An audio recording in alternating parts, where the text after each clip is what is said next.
This is a little bit of a white pill, so I hope you're ready to feel a little bit happier. Here we go. Here's our white Do you pill. have time to talk to your boss? I didn't think so. And they don't have time to talk to you either, because apparently the great flattening is upon us, which means they're getting rid of middle managers everywhere they can.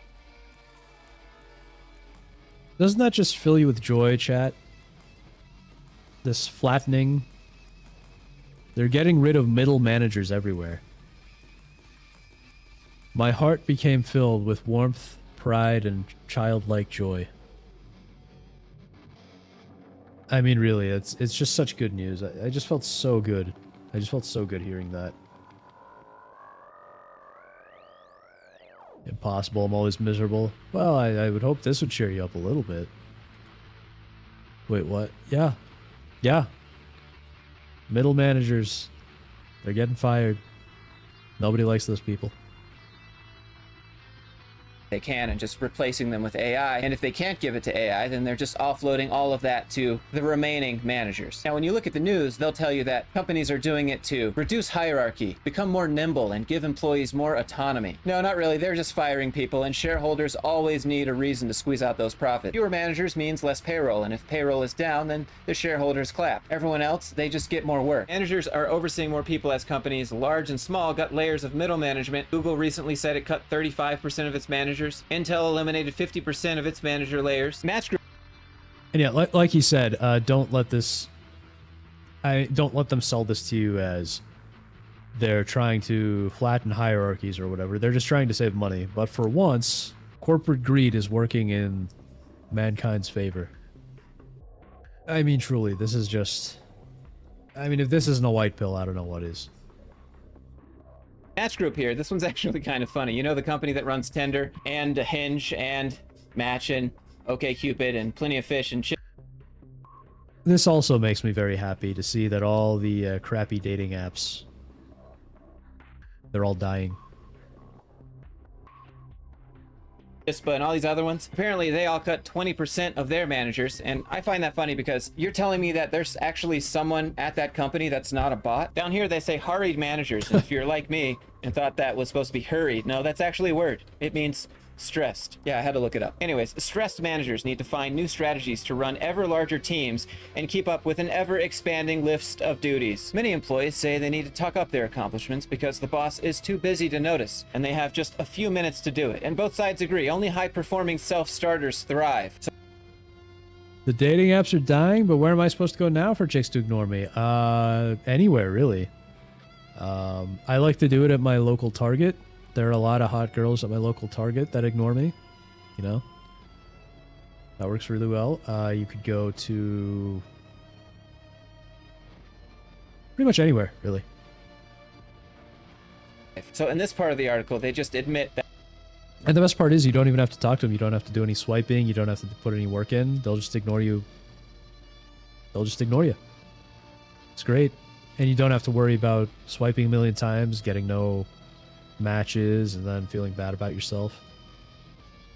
admit that it's not exactly how hard you work, not how long you stay there, not how early you come in. It's just how loud you are about the work that you're doing, because everyone is... Yeah. So now instead of trying to screech about how... Or well, they're actually just straight up admitting that it's not really about the work you do, but it's about how good you are at sucking up to the boss. Good point, yeah. Everyone is competing for the manager's attention now. So really, you just make every little thing that you've done into this huge ordeal. Make sure everyone knows about it. The squeaky wheel gets the grease. And then for some reason, I don't know why they put this in here. It's like Michael Scott from The Office. If you hire Michael Jordan, they don't need the same level of attention day to day as a rookie. Employing fewer people, especially fewer managers, is viewed among the board of directors and investors as a sign of the company's strength. Indeed, many companies cutting managers aren't in a position of weakness. Instead, they see eliminating potential bureaucracy as a way to ensure organizations stay nimble. Now down here, they just start saying stuff like, over the past decade or so, employees look to managers for even more. Bosses touted themselves as servant leaders. I remember that meme. It's not about me, it's about the company, which... I mean, how often have you had a boss that you actually considered like an actual leader and not just a manager? It's like, they're two very different concepts, right? A manager is just someone who basically wastes everybody's time with pointless meetings and makes up a bunch of nonsense to justify their job. A leader actually helps people and, you know, gets results.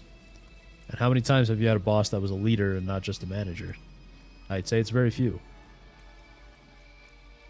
Which I own that, you know. But don't think about that. It's not about me. Now, these servant leaders were responsible for guiding a company through collaboration and humility and creating an environment where younger employees felt comfortable to be their true selves. And then for some reason, they say many millennials expected bosses to know their birth dates and to make time to hear a recap of their weekends. I don't think... Have you ever expected that from a boss? Because I haven't. That's like... Who expects that from the boss? Who wants to talk about their weekend with their boss? I don't think I've ever expected that from anyone at work. In fact, I'd say most people probably wouldn't want to give out that info. I don't know. They're just saying stuff. Please don't tell your boss all that stuff every week. Like, they don't need all that. If anything, that sounds like a boomer thing. You know? The kind of thing that boomers love to do. That info. Now down here we have the I'm Struggling bus, where they interview some people who are just miserable at their job, want to tell the Wall Street Journal and the entire world about it. I mean, it says their name and their company, where they work, their position, and they just say how much they hate it there. Why would you do that? I don't know. Eric, a manager for a health regulator. Yeah. I mean, I'm watching my back and covering my ass when I talk to my boss. Yeah. Exactly. Talking to your boss is basically... It's basically like a negotiation. It's not... It's rarely ever like actually just a friendly conversation. Regulator in Vancouver, British Columbia, started his role in April with 8 people. Now he has 11. He says, I'm struggling to keep on top of everything. He started his role in April with 8 direct reports, now he's 11. He began with weekly one-on-ones for some team members. He's shifting those meetings to every other week or monthly to make his workload more manageable. I don't think those employees are upset. They're probably happier that you're spending less time on them. I'm trying to save my own bandwidth. Right now I'm using Microsoft Sticky Notes. It says he sometimes loses track of what he needs to do, but colleagues chase him down. He often wakes up by 4:30 a.m. thinking about work. I generally feel a consistent state of inadequacy. Eric. Oh no, not the poor manager. Whatever will we do? Oh no. He has to actually try to do it. He has to actually try to be a leader. Why are you telling the whole world this? Maybe it's time to go on vacation, or really talk to your boss. If employees once expected their boss to know their kids' names or whether they like Taylor Swift, some bosses say they may no longer be able to offer such a personal touch. Now, nobody wants that. Leave me alone. you know they're just using the word Taylor Swift in here to get that sweet, sweet... Most of these bosses are like women. You say one thing to them and then they'll use it against you 5 years later. SEO to get this article trending because of the engagement. Oh, I mean, that's just like shameless SEO there, Wall Street Journal. Gotta get those clicks. Now, they interview this other person, Harsha Sanagaram, who's been at Microsoft for more than a decade. He now manages 8 people after absorbing a former colleague's team. And then the Michael Scott wants that type of relationship. Oh no. Oh no. No. God, the whole Jan thing, that was just painful. Women bosses, they're worse in tech. Yeah, absolutely. My last boss was a woman, and she was crap. I think the last...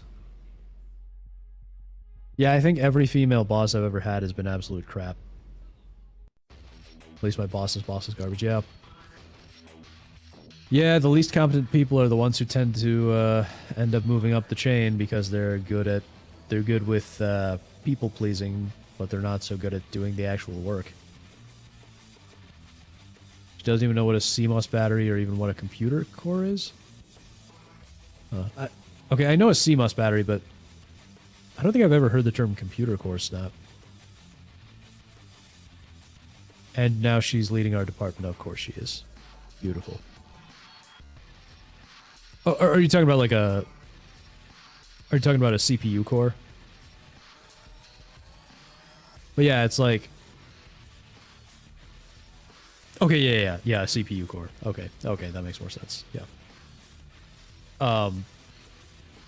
But yeah, it's like these people, half the time they give you all sorts of bullshit, and then the thing you are really always tempted to say is, "Oh, I'm sorry.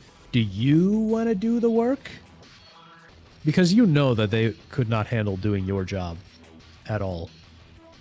Meanwhile, they get paid to do basically nothing of value. Then the article goes, that's doable, but they also don't chit-chat about life outside of work unless a team member brings it up. I'm really not sure why they're so focused on it being so tragic that they're not talking to you about personal life things anymore. Wait, please don't take away the water cooler talk, said no one. But what do you think? Does your boss have time for you? Did they ever have time for you? Let me know down in the comments below. And if you enjoyed this video, leave a like, click subscribe to see me call out more corporate nonsense like this. So yeah, I don't know about you, but I have only had like 1 or 2 bosses in my entire life that I actually liked and that were actually decent. But she has a teaching background, and we were asking to get the resources to create a knowledge base with its own server for us technicians. She knows jack shit about it. Yep. Yeah, she doesn't know. Yeah, these are the people that are usually in charge. They don't know anything about your job. Anyways, I digress. But yeah, have you ever had a boss that you actually liked? I can think of like maybe 2 instances of bosses that were actually really like decent that I actually wanted to get to know. And to be fair, the one of them I am actually still good friends with, and he is like a great guy. But you know, the vast majority of bosses are not like this. They are really just people that you would rather have as little contact with as possible. Very few bosses, but generally I felt different, yeah. But yeah, the overall message, this should be a white pill for you, chat. These managers, they're just getting fired left and right. They're getting laid off. They're gone. It's so beautiful. So beautiful. I had one good boss, felt sad when she left. New management sucks at the moment. Yeah. Yeah, that'll happen. That actually, in my last job, that's what happened to me. Is I had a decent boss. You know, I liked the guy. He's the one who hired me. And then, like a couple months in, we got reorged, and this guy, who was actually really solid, he knew his stuff. He was told that he couldn't be a manager anymore if he wanted to keep doing actual engineering work, and so he had to step down and become like a principal engineer. And then he got replaced by this woman who had no idea what she was doing, and she was a terrible boss. And yeah, it sucked. So, but yeah, don't let that ruin your day, because these useless managers, they're getting fired. And if anything, it's managers and corporate executives that are easiest to replace with AI, because they don't do real work anyway. They just make up meetings and waste everyone's time. So, yeah, it fills me with joy to see these people, these useless people, getting fired. The useless eaters, to use the globalist term.